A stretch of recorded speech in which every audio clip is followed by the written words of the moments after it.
देखो जी, भाग एक का में 27 क्वेश्चन थे जो इम्पोर्टेंट थे।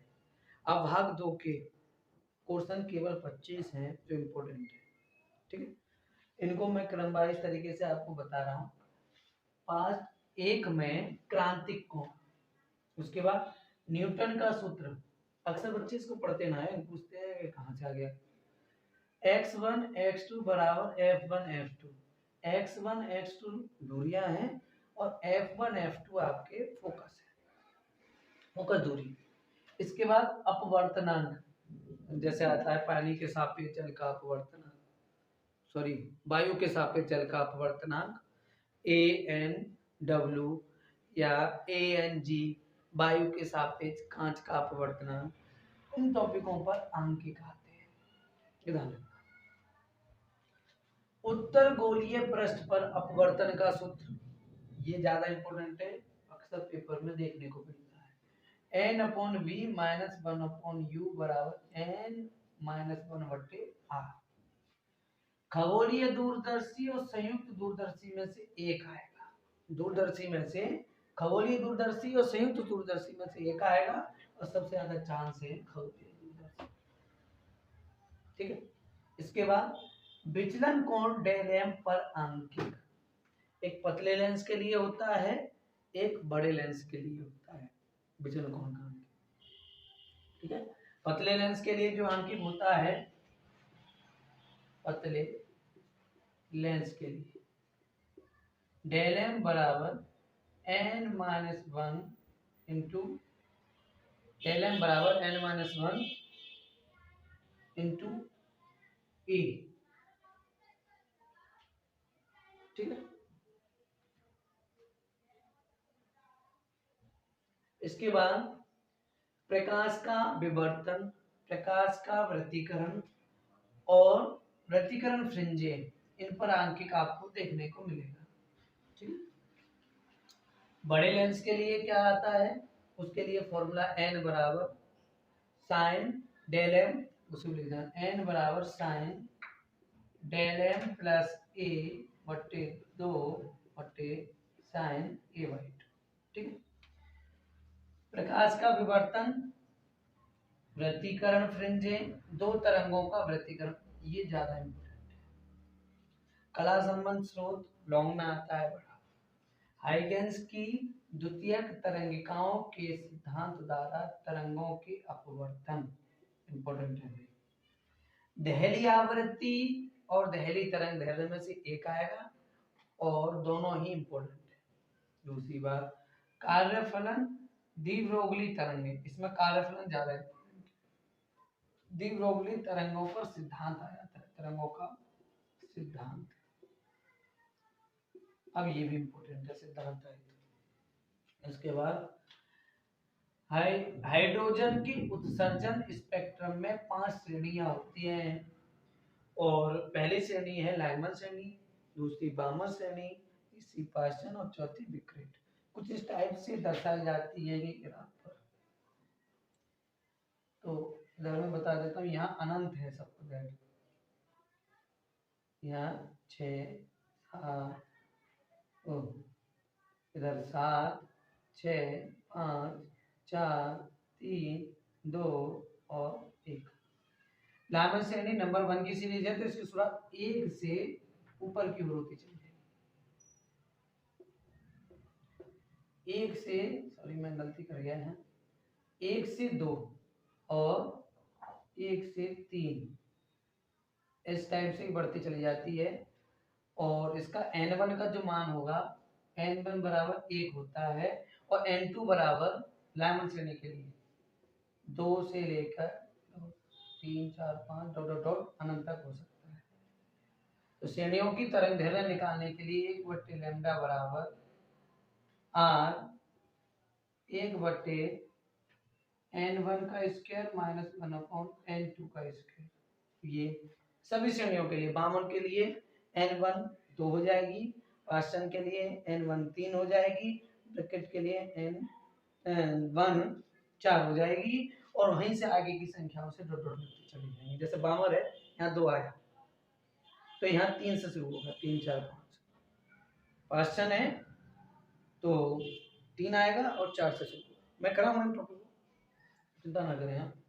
रदरफोर्ड अल्फा कण प्रयोग का नियम, रदरफोर्ड का जो अल्फा कण है उनके प्रयोग का नियम है। बोर का परमाणु मॉडल है, केमिस्ट्री में पढ़ा है, और ये रिलेटिव टू केमिस्ट्री चैप्टर है फिजिक्स में। ध्यान रहे, फिजिक्स सेकंड पार्ट सरल है अकॉर्डिंग टू फर्स्ट। इसको प्रिपेयर करने में इसको जो कम समय लगेगा पकड़ने में फर्स्ट भाग के क्वेश्चन भी कम है, 25 है, उसमें 27 थे, और उसका एक क्वेश्चन और इसमें है वामन, ठीक है, वो भी फर्स्ट भाग का ही है, मैं लिख दिया है, ये टॉपिक फर्स्ट भाग का है, मतलब 24 ही टॉपिक है इसमें से, ज्यादा करने नहीं। इसके बाद नाभिकीय बंधन ऊर्जा, नाभिकीय संलयन, नाभिकीय विखंडन, ठीक है, जो सूर्य में जो ऊर्जा होती है ना, सूर्य ऊर्जा, वो नाभिकीय संलयन है, ठीक है। नाभिकीय विखंडन जैसे किसी हाइड्रोजन परमाणु का विस्फोटित होना, किसी परमाणु का विस्फोट होना, या बड़े आयन का छोटे छोटे आयनों में टूट जाना विखंडन कहलाता है। जैसे 92 यूरेनियम 238 टूट जाता है, 90 थोरियम 234 प्लस क्या बचा, 2 इसमें और 4 इसमें, 2He4L। कहने का मतलब क्या है कि विखंडन, विखंडन मतलब टूटना, संलयन माने दो छोटे छोटे कण मिलकर एक बड़े परमाणु का निर्माण। दूसरी बात समस्थानिक, जिनकी जिनमें की समान स्थान होगी, तो हो सकता है समस्थानिक, समान स्थान, जिनके की समान स्थान किसमें होते हैं, जिनके की परमाणु क्रमांक समान हो, ऐसे परमाणु समस्थानिक दर्शाते हैं, समस्थानिक को दर्शाते हैं। वे परमाणु जिनमें की परमाणु भार समान हो, संभारिक, ऐसे परमाणु जिनमें न्यूट्रॉनों की संख्या समान हो, सब न्यूट्रॉनिक। आ जाता है पेपर में, ज्यादा कठिन नहीं, एकदम समझ आ जाएगा। सूर्य की ऊर्जा ये भी सरल है, पी टाइप अर्धचालक, एन टाइप अर्धचालक, पीएन संधि या पीएन संधि डायोड अर्ध तरंग दृष्टिकारी के रूप में, इन दोनों में से एक देखने को मिलेगा, इसके चांस ज्यादा है। प्रकाश उत्सर्जक डायोड, एलईडी दो बार लिख गया है, एलईडी, प्रकाश उत्सर्जक डायोड एलईडी, ठीक है। शक्ति गुणांक cos फाई बराबर R/Z, ये टॉपिक फर्स्ट से लिया गया है। और ध्यान रहे, जब ये टॉपिक इससे डबल आ गया तो मैं आपको बता दूं, लेंस की क्षमता, लेंस की क्षमता P बराबर 1/f, यदि f मीटर में है तो P बराबर 100/f जब सेंटीमीटर है, इसमें से आंकिक बन जाता है 2 नंबर का, ठीक है। ओके, देखिए विद्यार्थी, आज बहुत ज़्यादा मेहनत करनी पड़ी है मुझे।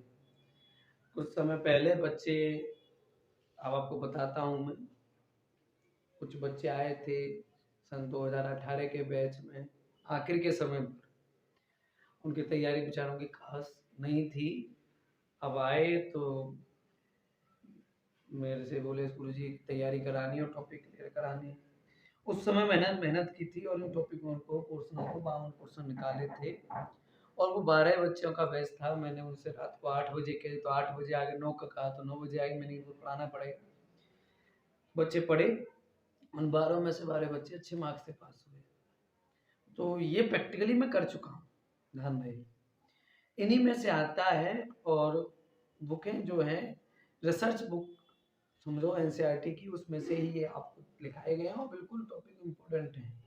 इन्हीं में सर्वा रिवाइज पेपर आप देख लें, अनसोर्ट पेपर में देखें, उसमें यही क्वेश्चन आपको घूमते फिरते, कहते हैं ना, जब रिवाइज जो होती है चीज वो आगे पीछे दिख जाती है, पेज पलटोगे 2018 में, 2019 में, 2020 के पेपर एक्स वाई में देखने को मिलेंगे, 2020 के पेपर वाई जेड जो कोड होते हैं ना, उनमें देखने को मिलते हैं।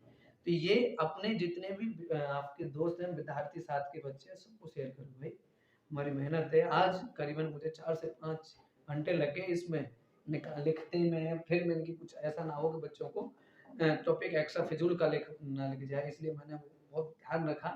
काफ़ी यूट्यूबर कभी 70 दिखा रहे हैं, कोई 80 दिखा रहा है, उन पर भी सर्वे करके मैंने देखा कि बच्चों ने बताया मुझे कि तो 70 दिखा रहे हैं, कि 80 दिखा रहे हैं क्वेश्चन, मैंने बेकार है। हम जब दिखाएंगे 52 ही क्वेश्चन है, हमारे पुराने वाले हमने सर्वे कर रखा है। ये 52 क्वेश्चन तब के थे जब सिलेबस 100% आता था।